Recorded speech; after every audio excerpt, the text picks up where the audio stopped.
quelqu'un qui est un homme et qui voudrait devenir une femme, par exemple, quand il a ce trouble de l'identité, il faut savoir qu'en général, il n'y a aucune autre anomalie, en tous les cas connue aujourd'hui, au niveau physique. C'est-à-dire, il n'y a pas d'autres problèmes, il n'y a pas de problème psychologique, il n'y a pas de problème hormonal, il n'y a pas de problème génétique. C'est un problème d'identité. On change ses papiers, on change éventuellement son corps pour changer d'identité.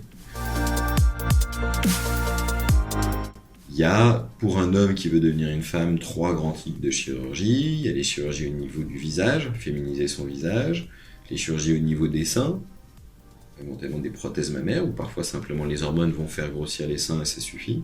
Et puis enfin, la suppression de la verge et des testicules et la création d'un vagin. Et puis pour une femme qui devient un homme, c'est un petit peu différent. Il y a aussi 3 étapes chirurgicales en général. 1, l'ablation des seins.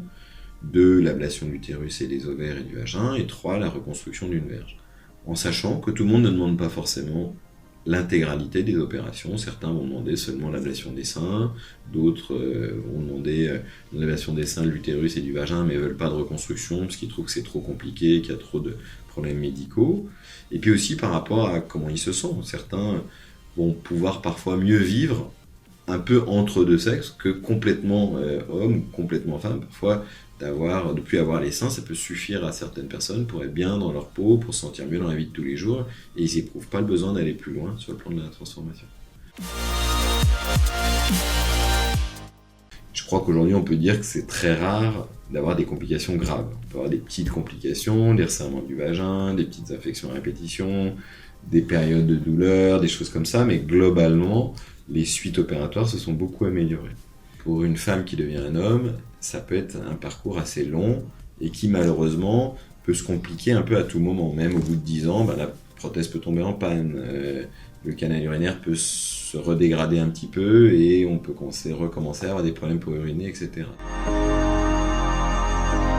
On a très peu de statistiques, il y a quelques statistiques européennes qui peuvent nous servir un peu de modèle, c'est les statistiques belges, et qui montrent qu'a priori, ça a augmenté de au moins par 3 ou 2 ou 3 sur les 20 dernières années. Donc ça, c'est ce qui semble être le cas, et puis je pense que c'est la réalité. En 2007, j'avais 1 mois d'attente avant les opérations, et j'avais une quinzaine d'opérations par an maximum.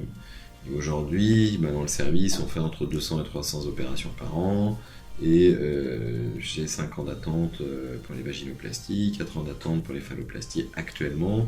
Est-ce qu'il n'y a plus de nouveaux cas chaque année, ou est-ce que c'est des anciens cas qui se révèlent? C'est difficile à dire, mais il y a probablement quand même une augmentation globale du nombre de personnes qui veulent changer de sexe aujourd'hui.